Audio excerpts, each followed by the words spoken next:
নমস্কার, welcome to my channel. সোমাস অ্যারোমাবিন্দের পক্ষ থেকে আমি সোমা বলছি।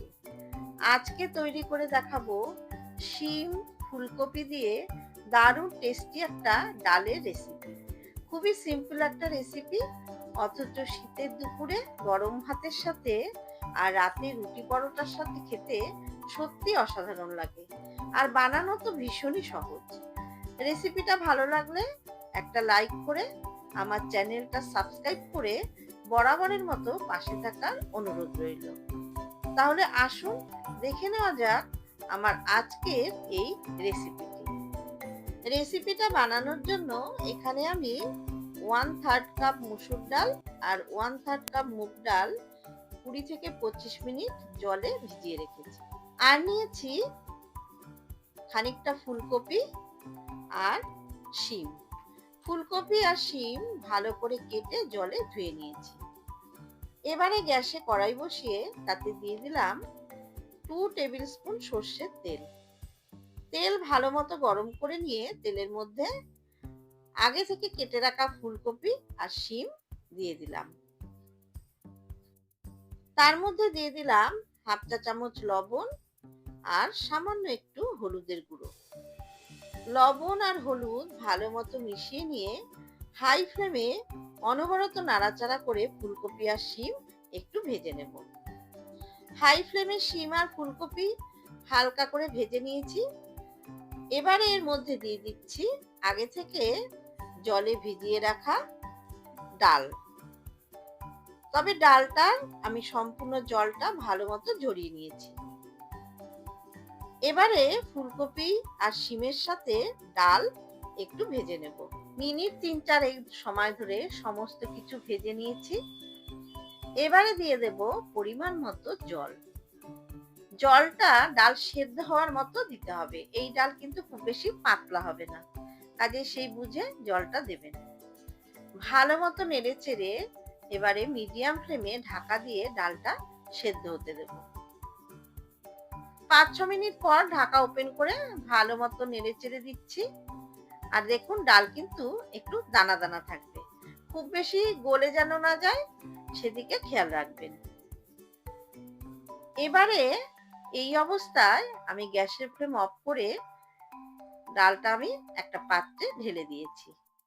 ওই কড়াইটাই ধুয়ে নিয়ে আমি আবার গ্যাসে বসিয়ে দিলাম। এবারে কড়াইতে দিয়ে দিলাম 2 টেবিল স্পুন সর্ষের তেল।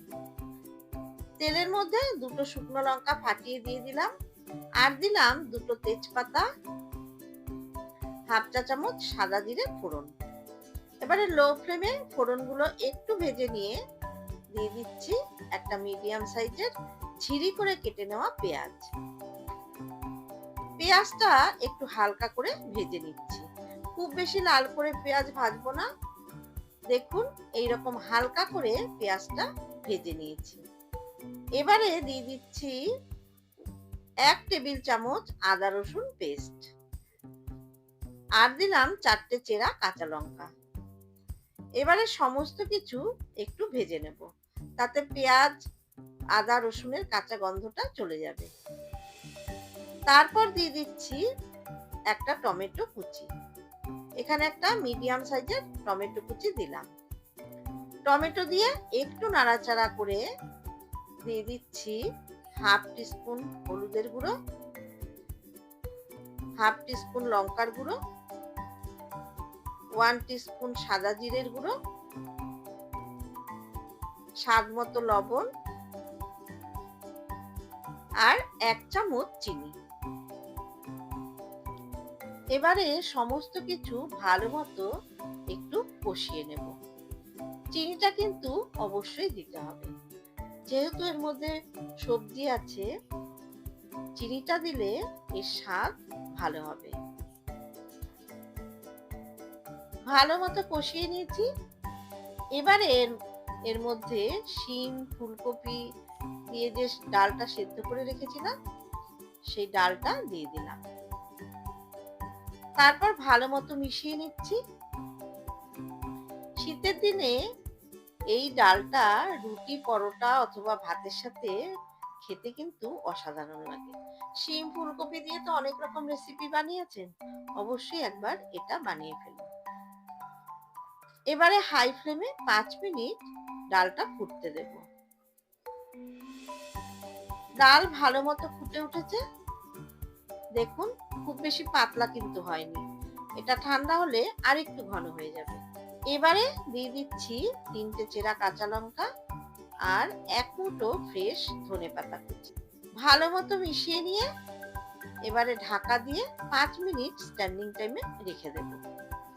তাহলেই তৈরি হয়ে গেল শিম ফুলকপি দিয়ে ডাল। এবারে ডালটা একটা পাত্রে ঢেলে দিচ্ছি। রেসিপিটা ভালো লাগলে অবশ্যই একদিন ট্রাই করুন। এর স্বাদ আর গন্ধ দুটোই অসাধারণ হয়। আমার রেসিপিগুলো যদি ভালো লেগে থাকে তাহলে অবশ্যই আমার চ্যানেল সাবস্ক্রাইব করবেন, পাশে থাকা বেলটাকে প্রেস করে অল নোটিফিকেশন অন করে রাখবেন। তাহলেই এরকম নিত্য নতুন রেসিপির আপডেট সবার আগে আপনার কাছে পৌঁছে যাবে। ভিডিওটা সম্পূর্ণ দেখবেন। প্লিজ প্লিজ একটা লাইক করবেন, কমেন্টস করবেন আর বন্ধুদের সাথে প্রচুর প্রচুর শেয়ার করবেন। ধন্যবাদ।